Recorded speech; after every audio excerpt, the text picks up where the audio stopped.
अस्सलाम वालेकुम। हम बात कर रहे थे मॉडल वर्ब्स की और हमने बात की थी कि मॉडल वर्ब्स जो हैं वो 9 मेन आइडियाज एक्सप्रेस करते हैं। तो लिख लेते हैं एक बार फिर से। मॉडल वर्ब्स इस्तेमाल होते हैं टू एक्सप्रेस एबिलिटी, इस्तेमाल होते हैं to express possibility, to express certainty, to express probability, to express willingness, to express obligation या obligation का उल्टा prohibition, वो यूज होते हैं when you are taking permission, वो यूज होते हैं when you are giving advice or making a suggestion, use होते हैं when you are making a request or putting forward an offer. 1, 2, 3, 4, 5, 6, 7, 8, 9. Yes, so 9 fundamental ways जिसमें modal verbs इस्तेमाल होते हैं।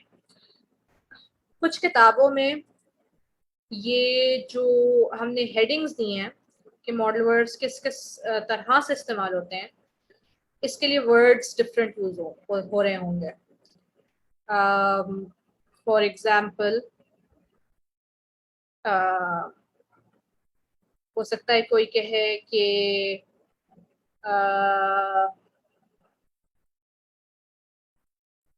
Obligation की जगह नेसेसिटी है। नेसेसिटी कि आपको कोई काम करना ज़रूरी है, नेसेसरी है, तो ऑब्लिगेशन का मतलब भी वही होता है, नेसेसिटी का मतलब भी वही होता है। कोई विलिंगनेस का लफ्ज़ इस्तेमाल ना करे, इंस्टेड कोई कहे कि modal verbs express things that you show you want to do, क्या आप कुछ करना चाहते हैं। तो हो सकता है कोई प्रोबेबिलिटी की जगह के है मॉडल वर्ब्स एक्सप्रेस लाइकलीहुड, कि क्या चीज़ कितनी लाइकली है। तो नाम चेंज हो सकते हैं और हो सकता है 9 की जगह वो 10 में ग्रुप कर दें, 8 में ग्रुप कर दें, 7 में ग्रुप कर दें, अगर आप डिफरेंट बुक्स देखें तो। बट पॉइंट ये सब नहीं है कि ये कोई बिल्कुल ही हार्ड एंड फास्ट रूल है कि मॉडल वर्ब्स को इसी लिखा जाएगा कि मॉडल वर्ब्स ये ही करते हैं और कुछ नहीं करते और कुछ नहीं कर सकते, या इसको इसी तरह लिखा जाए। बेसिकली ये जो हमने 9 चीज़ें लिखी हैं वो एक आइडिया देने के लिए लिखी हैं कि मॉडल वर्ब्स ये सब कुछ, ये सारे फंडामेंटल आइडियाज एक्सप्रेस कर सकते हैं। मॉडल वर्ब्स इस तरह मेन वर्ब की हेल्प कर सकते हैं, वो सेंटेंस के अंदर ये चीज़ें इंग्लिश के सेंटेंस में ऐड कर सकते हैं। वो दिखा सकते हैं कि किसी में कुछ करने की सलाहियत है, वो दिखा सकते हैं कि कोई सोच रहा है कि 2 पॉसिबिलिटीज हैं, वो दिखा सकते हैं कि कोई चीज़ करना ज़रूरी है, ऑब्लिगेशन है, वो दिखा सकते हैं कि कोई ऑफर कर रहा है या कोई सजेशन दे रहा है या कोई परमिशन मांग रहा है। तो इसके नाम जो भी आप लिखें, ये एक फंडामेंटल ओवरव्यू है कि मॉडल वर्ब्स की वजह से इंग्लिश सेंटेंस में इस टाइप की चीज़ें ऐड होती हैं, इस टाइप का डिफरेंसेस, डिग्रीज, नुआंसेस जो हैं वो समझ आते हैं एक इंग्लिश सेंटेंस में।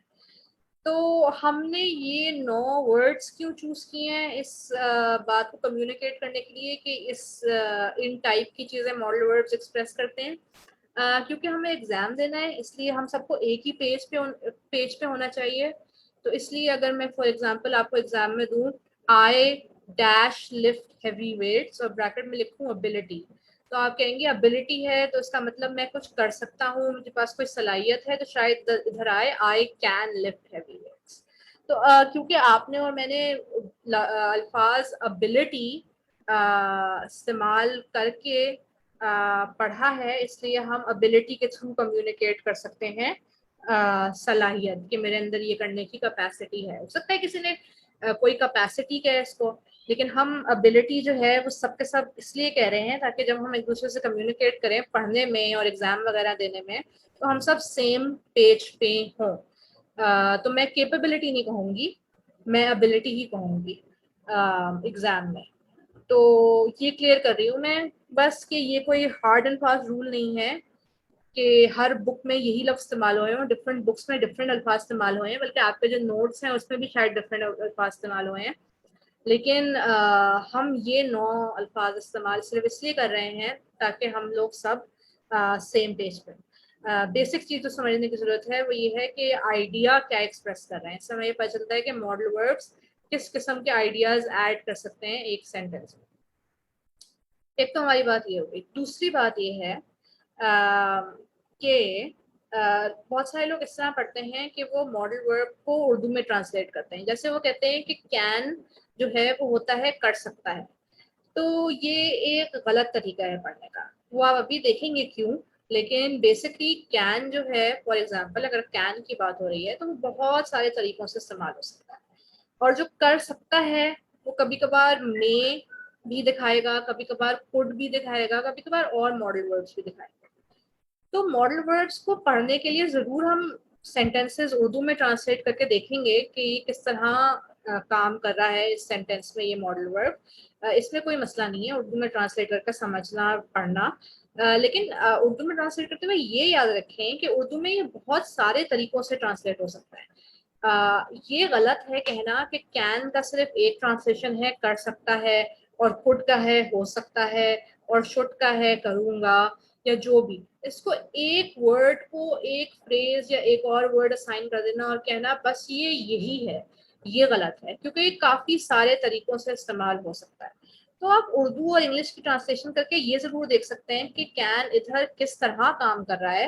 लेकिन आप जब करेंगे ट्रांसलेशन तो आप देखेंगे कहीं वो काम कर रहा है कर सकता है, कहीं वो काम कर रहा है एज हो सकता है।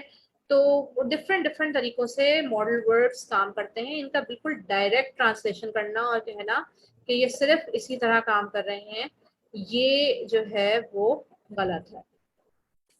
अब हम देखते हैं कि ये जो हमारे पास सेंटेंसेस हैं इसमें हम क्या क्या बात कर सकते हैं। तो अब हम बात करते हैं कैन की। ये हमारे पास पहला सेंटेंस है, I can lift heavy weights. ये दिखा रहा है कि कोई है, मैं हूं जिसके अंदर सलाहियत है हेवी वेट्स लिफ्ट करने की।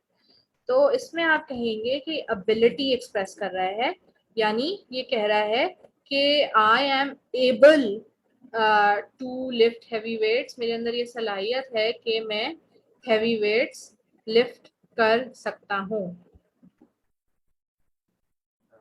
एक सेकंड में जरा टेक्स्ट को छोटा करने की कोशिश कर रही हूँ।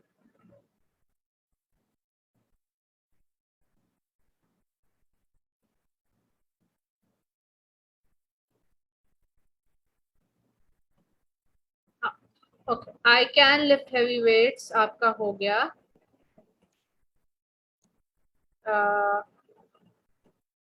एबिलिटी। आगे है I can't it can't be a flu. तो इसके अंदर कोई कॉन्टेक्स्ट होगा, जैसे किसी ने आपसे आके कहा कि आपको बहुत छींकें आ रही हैं तो तुम्हें तो फ्लू हो गया होगा। तो आपने कहा नहीं भाई, मैं तो कभी बीमार नहीं होता, सो it can't be a flu. तो इस तरह जब आप कैंट इस्तेमाल कर सकते हैं तो आप बेसिकली कहते हैं कि ये तो हो ही नहीं सकता। आप श्योर हैं, आपके अंदर श्योरिटी है कि ये तो हो ही नहीं सकता। It can't be a flu, हो सकता है एलर्जी हो सकता है कुछ और हो, लेकिन it can't be whatever you are saying, so it can't be a flu. तो इसके अंदर जब आप इतनी श्योरिटी और सर्टेनिटी से बात करते हैं तो ये आप एक्सप्रेस कर रहे हैं सर्टेनिटी। याद रखिएगा सर्टेनिटी में आप गलत भी हो सकते हैं, हो सकता है फ्लू ही हो, लेकिन हम देख ये रहे हैं कि आप कह पूरे कॉन्फिडेंस से ये रहे हैं, आप खुद सर्टन हैं कि फ्लू नहीं हो सकता। आप चाहे आप गलत हो या नहीं हो, ये अलग बात है। फिर you can meet her after class, ये आपकी होगी पॉसिबिलिटी। इसमें आप फ्यूचर की बात कर रहे हैं कि हम क्लास में उनसे मिल सकते हैं क्लास के बाद। लेकिन इधर जरूरी नहीं है, यू आर नॉट सेइंग कि we must meet her, you are saying कि हम मिल सकते हैं। तो मिल सकते हैं, नहीं भी मिल सकते, दोनों पॉसिबिलिटीज आपके सामने हैं, डिपेंड करेगा सिचुएशन पे। तो इसमें आप इतनी स्ट्रांगली, इतने कॉन्फिडेंस से बात नहीं कर रहे, आपने दोनों दरवाजे अपने लिए खुले रखे हैं कि हम ये भी कर सकते हैं और ये भी कर सकते हैं। उसके बाद है can we meet again on Sunday, क्या हम संडे को फिर मिल सकते हैं? तो इसमें बेसिकली आप परमिशन मांग रहे हैं। जब भी आप इस तरह कहते हैं कुछ कि can I do something, can I drink water, आपने क्लास में पूछा कैन आई ड्रिंक वाटर, तो ये आप अपने लिए जब कहते हैं कि मैं कुछ कर सकता हूं तो वो परमिशन मांगना होता है। इधर भी कैन वी मीट अगेन, क्या हम मिल सकते हैं, इसमें भी परमिशन होगा, क्योंकि इसमें ये है कि क्या मैं आपसे मिल सकता हूँ। बेसिकली यू आर आस्किंग कि क्या मैं ये कोई खास काम कर सकता हूँ, अपने बारे में किसी से पूछ रहे हैं कि क्या क्या मैं आपसे मिल सकता हूँ, क्या हम मिल सकते हैं, अपने अपनी बारे में परमिशन ले रहे हैं कि क्या आपके लिए फीजिबल होगा ये काम जो मैं करना चाहता हूँ। इसकी in a sense opposite, can you open the door, इसमें जो है वो आप you are making a request, इसमें आप दूसरे से कह रहे हैं कि तुम जो हो वो मेरे लिए ये कर सकते हो, प्लीज मेरे लिए ये कर दो। कैन आई हेल्प यू, ये एक बहुत कॉमन सेंटेंस है इंग्लिश में, और इसमें ये आपको बस याद रखना है कि ये एक ऑफर होती है। कैन आई हेल्प यू, क्या मैं आपकी मदद कर सकता हूँ, this is an offer. It actually means, हम कलोकली कहते हैं कैन आई हेल्प यू, लेकिन इसका एक्चुअल मतलब ये होता है कि मैं आपकी मदद कर देता हूँ, you are offering to help. It can take 2 hours to reach the airport, ये क्या है? ये फिर से आ गई आपकी पॉसिबिलिटी के एयरपोर्ट पहुंचने में 2 घंटे लग सकते हैं। अच्छा, इसके अंदर अगर आप बात करें सर्टेनिटी और पॉसिबिलिटी की, तो सर्टेनिटी और पॉसिबिलिटी दोनों ऐसी चीजें हैं जिसमें 2 आउटकम्स होते हैं, एक आउटकम ये है, एक आउटकम ये है। पॉसिबिलिटी में ये होता है कि आपको पता नहीं होता कि कौन सा आउटकम के बारे में आप श्योर हैं, और सर्टेनिटी में ये होता है कि आप किसी एक चीज पे, किसी एक अपने ओपिनियन पे, किसी एक आउटकम पे सर्टेन होते हैं। तो सर्टेनिटी इज श्योरिटी कि या तो ये है या तो ये है, जो भी मेरी पोजीशन है मैं यहाँ पे सर्टेन हूँ। एंड पॉसिबिलिटी इज ये भी हो सकता है, ये भी हो सकता है, मैं सर्टेन नहीं हूँ।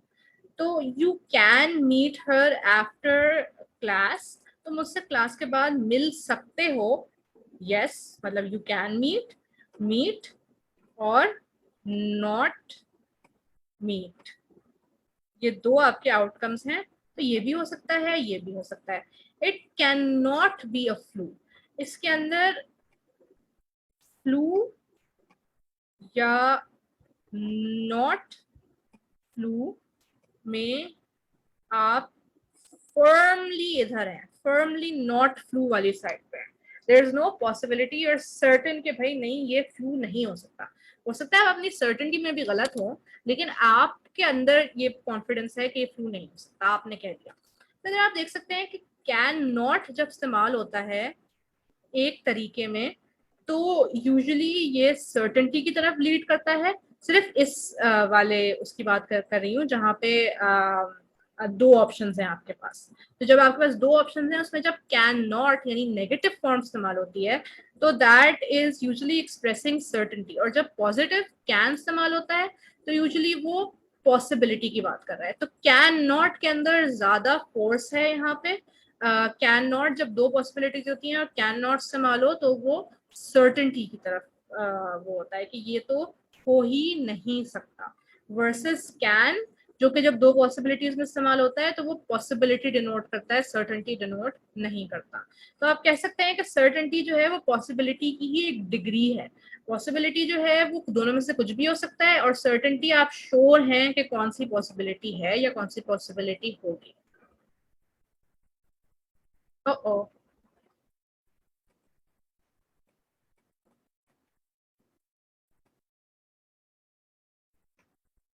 अच्छा जी, ओके। अब आप आ जाएं कुड पे। तो हमने बात की थी कि मॉडल वर्ब्स के पास्ट टेंस नहीं होते except in some situations. You will find out here कि सम सिचुएशंस में कैन का पास्ट टेंस कुड होता है. जैसे कैन आप कहते हैं अभी मेरे पास कोई चीज है, कोई सलाहियत है, और कुड आप यूज कभी कभार इस्तेमाल करते हैं इन द सेंस कि पहले मेरे पास ये सलाहियत थी, अब मैंने ये सलाहियत खो दी है, अब मेरे पास ये सलाहियत नहीं है, अब I am not able to do this. तो इस सेंस में कभी कभार कुड जो है वो एबिलिटी डिनोट करता है इन द पास्ट, और उसको प्रेजेंट बनाने के लिए आप कैन इस्तेमाल कर सकते हैं. Let's look at this. I could pronounce Arabic perfectly when I was a kid. ये एबिलिटी है पास्ट. और अगर इसको प्रेजेंट करना है तो आप कह सकते हैं I can pronounce Arabic perfectly now. ठीक है. I can lift heavy weights, इसको हमने पास्ट में लेकर जाना है तो हम कह सकते हैं I could lift heavy weights when I was in better shape, when I used to work out every day, उस वक्त I could lift heavy weights. तो I could lift heavy weights show करता है एबिलिटी में past tense कि ये माजी की बात है कि आप माजी में कुछ कर सकते थे, और कैन डिनोट करता है एबिलिटी में यूजुअली प्रेजेंट.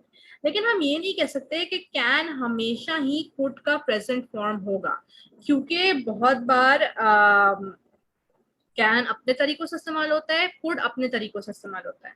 तो ये बस एक एबिलिटी ही है, वो भी कुछ सर्टेन सर्कमस्टांसेस में जहां पे कैन और कुड पास्ट और प्रेजेंट में फंक्शन करते हैं. It would take me 2 hours to reach the airport. मुझे एयरपोर्ट पहुंचने में 2 घंटे लग सकते हैं.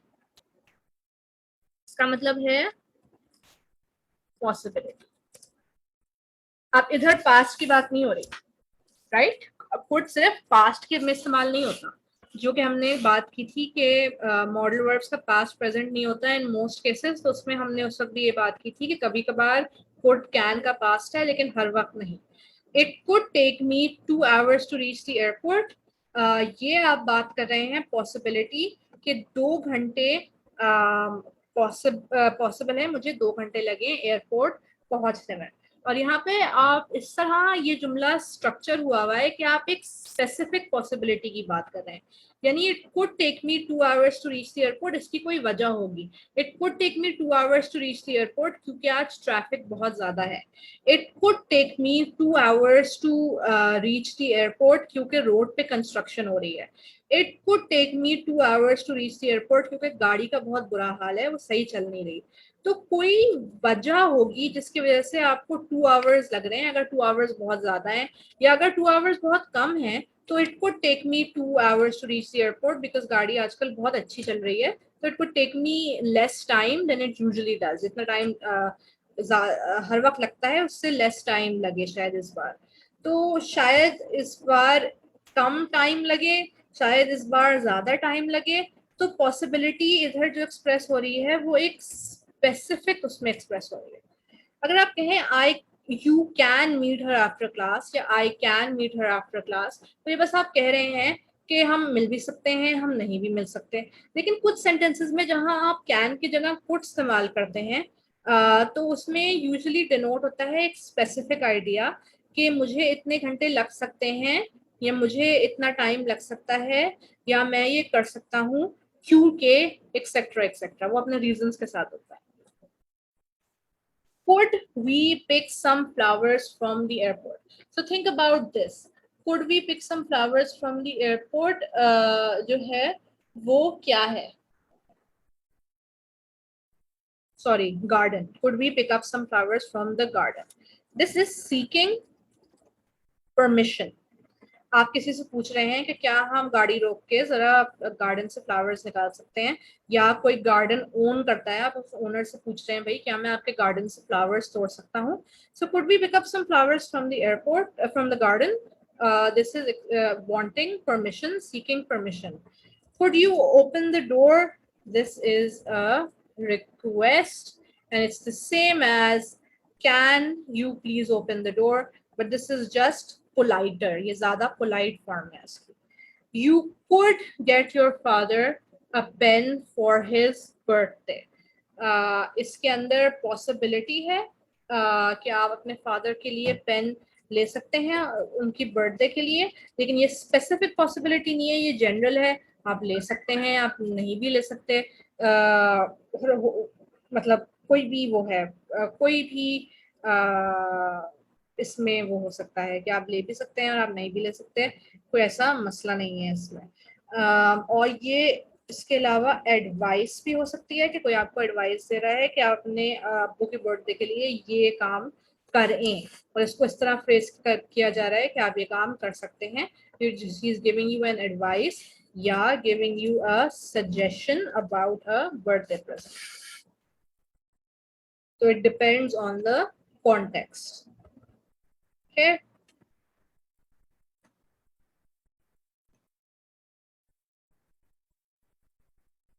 Right.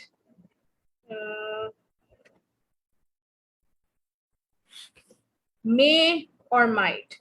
मे और माइट बहुत इंटरचेंजेबल होते हैं, यानी एक दूसरे की तरह इस्तेमाल होते हैं बहुत बार, और ये काफ़ी आसान भी होते हैं। तो let's look at them. I may attend the class, ये आप एक्सप्रेस कर रहे हैं एक possibility. He hasn't come to school for 2 weeks.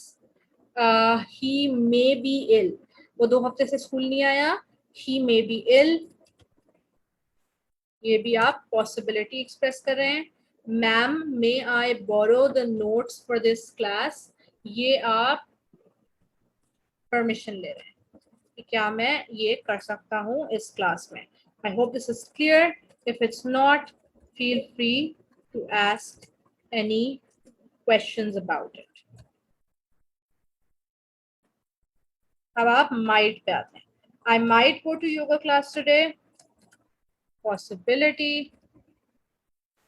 He might not attend the class is again possibility. Positive में possibility और negative में भी ये possibility है। Permission जो है वो use होती है may में, उसके अंदर आप might में इसका इस्तेमाल usually नहीं कर सकते कि might I borrow the notes। ये जो है ये ओल्डर इंग्लिश है।